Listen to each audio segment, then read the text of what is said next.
দর্শক, যে চিত্রটি দেখতে পাচ্ছেন ইতিমধ্যে যারা বিসিএস শিক্ষার্থী রয়েছে তাদের ইটের আঘাতে ইতিমধ্যে একজন পুলিশ কর্মকর্তার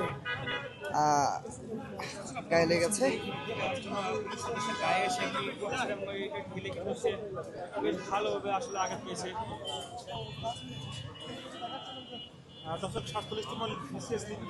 ভাই কারা মারছে?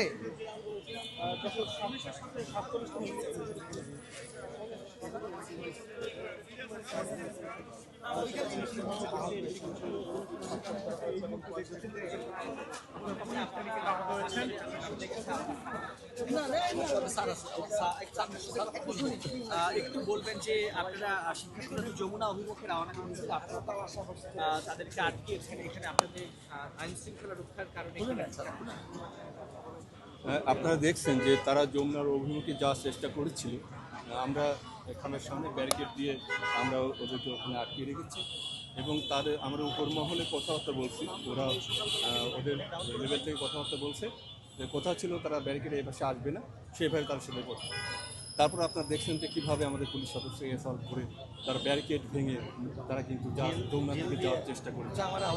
আমার ওসি সাহেব ইটের আঘাতে আহত হয়েছে, আমার এসি পেট্রোল রমনা সে আহত, আমার এখানে লাগছে, আমার হেলমেট পরা ছিল বলে কোনো সমস্যা হয়নি। তারা একটা শান্তিপূর্ণ আন্ডারস্ট্যান্ডিংয়ে কিন্তু তারা এই ভায়োলেন্সটা করে করছে।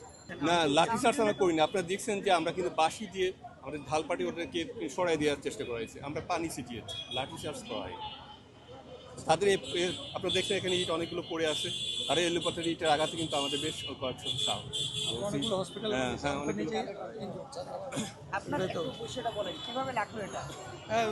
এরা তো যে এলোপাথারি ইট ছুটতেছিল, তো আমরা মানে তাদেরকে ডিসকাস করার জন্য আমরা ওয়াটার ক্যানন ইউজ করি। ওরা ওই সাইড থেকে প্রচুর ঢিল কোন জায়গা থেকে হয়তো আগেই এনে রেখেছিল কিনা আমরা জানি না, প্রচুর ইট দিয়ে আমাদেরকে ব্যাপকভাবে যখন আমাদেরকে ঢিলাচ্ছিল। আর আমরা তাদেরকে বলেছিলাম যে ব্যারিকেডটা ভাঙেন না, আপনারা এখানে যদি অহিংস আন্দোলন করেন আমরা আপনাদের সঙ্গে আছি। তো ওরা অহিংস আন্দোলনের পরিবর্তে এরা টায়ারে আগুন জ্বালালো, তারপরও আমরা কিছু বলিনি। তারপর যখন আমাদের ব্যারিকেড ভেঙে যখন তারা যমুনা অভিমুখে রওনা শুরু করছে, তারপর আমরা তাদেরকে বাধা দেই এবং তারপর বাধা দেওয়ার সাথে সাথে আমাদের উপরে উপর্যুপুরি ইট নিক্ষেপ শুরু করে। আমি নিজেও, আমাদের এসি পেট্রোল স্যার, সবাই আমরা ইটের আঘাত পেয়েছে, হাতে লেগেছে, স্যারেরও পিঠে লেগেছে।